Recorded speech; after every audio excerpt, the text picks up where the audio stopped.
Սկսենք ամենակարևորից իմ կարծիքով։ Երևանում ընթացող շինարարությամբ, ամենուր ընթացող շինարարությամբ, պետք է ուրախանալ թե տխրել։ Նայած որ տեսակետից նայենք, շատ բարդ հարց եք տվել, որտեղ մոտեցումը կարող է լինի, եթե քաղաքապետարանի տեսակետից, իհարկե շատ լավ է, որ այդքան շինություններ են կառուցվում, եթե այն մարդկանց կողմից, ովքեր որ առնում են այդ շենքերը, շատ լավ ծրագիր է, որտեղ կարողանում են նոր շենքեր գնել, նոր բնակարաններ տեղավորվել, բայց եթե նայենք հանրության կողմից, իհարկե մենք ունենք շատ տխուր երևույթ։ Շենքեր, որոնք իրար վրա են բարձրանում, հանրային տարածքներ, որոնք որ կորում են, կանաչ տարածքներ, որոնք որ ոչնչացվում են, բարձրահարկ շենքերը, չգիտես ինչի որոշվեց, որ Հայաստանում, Երևանում կարելի է ոչ թե միայն 9, այլ 19, իսկ հիմա արդեն 30 հարգանի, 35 հարգանի շենքեր կառուցել, ոնց որ թե 20 տարվա, 30 տարվա առաջվա երկրաշարժը ոչ մի բան չսովորացրեց մեզ։ Երկրաշարժը 30 տարի երկրաշարժի համար և երկրագունդի կյանքի համար դա համարյա թե ակնթարթ է և մենք դա հաշվի չենք առնում, ամեն ինչ լավ կլինի։ Արգելյանայդ, բայց այն ինչ կատարվում է Երևանում, Երևանի ներսում, կառավարելի է թե ոչ։ Տարօրինակ բան ձեզ ասեմ, բայց մեծ մասը ոչ կառավարվող այդ պրոցեսի մենք ինքներս ենք։ Պահանջարկը ստեղծում է առաջարկ։ Մենք բնակիչներս բոլորս ուզում ենք ապրենք քաղաքի կենտրոնում։ 100 տարի առաջ Թամանյանը այնպիսի մի հրաշալի քաղաք է նախագծել, որ առ այսօր լինեն դա հայեր, լինեն դա դրսի հյուրեր, բոլորին միավորում է Երևանը։ Շատ բարի,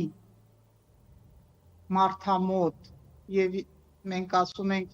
կայուն զարգացող, պատկերացնում եք 100, ինչքան արդեն 100 տարի առաջ Թամանյանը նախագծել է կայուն զարգացման սկզբունքներով քաղաք, վերցնելով ամենաժամանակակից այն տարիների համար գաղափարախոսությունը ֆրանսիական, անգլիական, իտալական, ռուսական և կառուցեց Երևանը, եվրոպական քաղաք, որը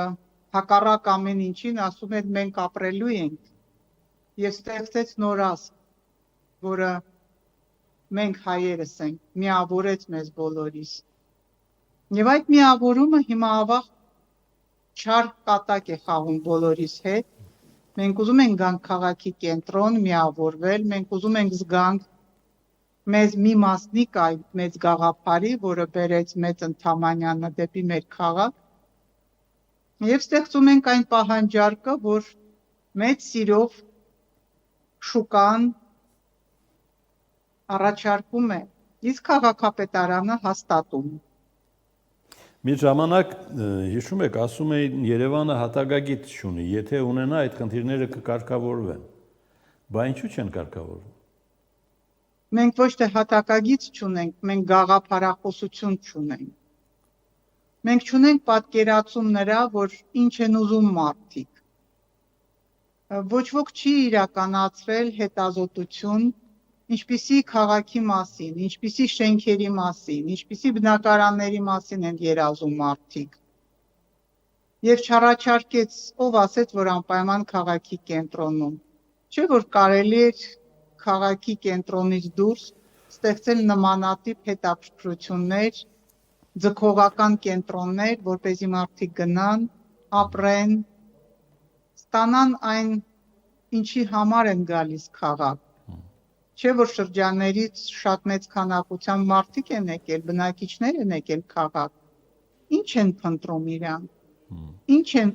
ձգտում, ինչ են ուզում տեսնել։ Հիմա այդ ձեր նշածի Ստվերում ամենացավոտ հարցն է երթևեկության կոլապսը ներկայիս Երևանում կառուցապատման հետևանք է։ Այո,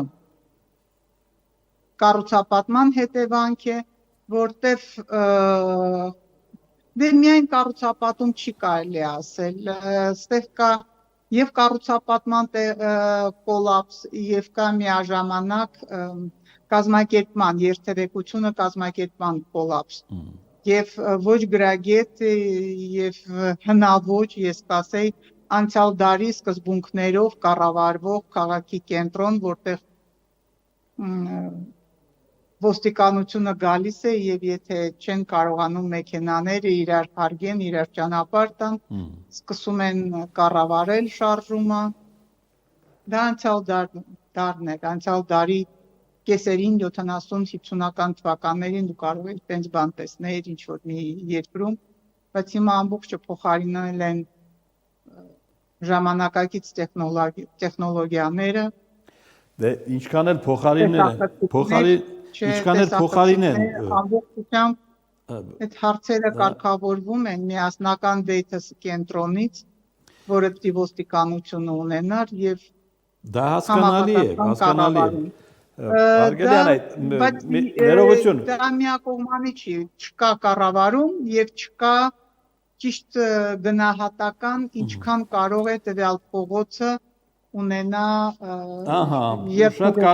շատ կարևոր բան եք ասում։ Փողոցը նույնն է, խորհրդային փողոցն է, անգամ նույնն է կոյուղին, որ սպասարկելու է այդ փողոցում, չէ՞։ Միանշանակ։ Իսկ շենքը ինչ որ չափով այդ հաշվարկով պետք է անի, բայց փողոցները չեն կարող արդիականացնել ավաղ։ Լայնքը մնում է նույնը։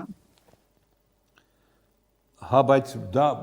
այդ հնարավորությունը անսահման չէ, չէ՞։ Հիմա Օրբելի հարևանությամբ 40 կարծեմ 30 հարկանի շենքեր են կառուցում։ Օրբելի վիճակը այսօր Դրա մասին ինչ որ ես խոսում եի, ամենացավոտ skyline այսպես կոչեցյալ մի թաղամաս, որտեղ որ փոքրիկ մի հատ 7 մետրանոց փողոց է տանում դեպի այդ տարածքը։ Սկսենք նրանից, որ ինքը գտնվում է Հրազդան ձորի սահմանին, իսկ դուք գիտեք, որ ձորերը ձևավորվում են եւ ձևակերպվում են եւ այն սարերը, հա, այսպես ասենք, որոնք որ ձևավորում են ձորը, այն քարերը, դրանք միասնական սալվածքներ չեն, միասնական ամրություն չեն կարող ձևավորվել, ճակճկած, ինչը ավելի շատ է մեծացնում վտանգը երկրաշարժի ժամանակ, եւ այդ ձորի բերանին, ձորի մեջ կառուցում են 44 հատ, չէ, 5 հատ 40 հարգանի շենք եւ 9 հատ 18 հարգանի շենք։ Դուք պատկերացնում եք։ Ինչպիսի լարվածություն, ինչպիսի ահռելի թաղամաս է եւ բնակեցված փոքր տարածքի վրա։ Դա նորն հասկանալի է, դա նորն է, նոր կառուցվողն է, բայց մենք անընդհատ խոսում ենք հին Երևանի մասին, չէ՞, եւ փորձում օտարին հրապուրել մեր երևանյան պատմությամբ։ Կա այդ սահմանը, որտեղ է հինը, որտեղ նորը։ Եվ առասարակ, Երևանը այսօր ինչպիսի քաղաք է, այն եվրոպական քաղաք է համարվում, իր ճարտարապետական ոճով։ Միանշանակ։ Թամանյանի ազդեցությունը դեռ այնքան ուժեղ է, ինչքան էլ փորձում ենք մենք փչացնենք քաղաքը։ Կորիզը ինֆրակառուցվածքը այնպես է դրված, որ շատ դժվար է հաղթահարել եվրոպական զգացմունքը, ինչ որ տալիս է Երևանը, բայց ավաղ իհարկե դա այն քաղաքը չէր, որ մենք գիտեինք նախկինում։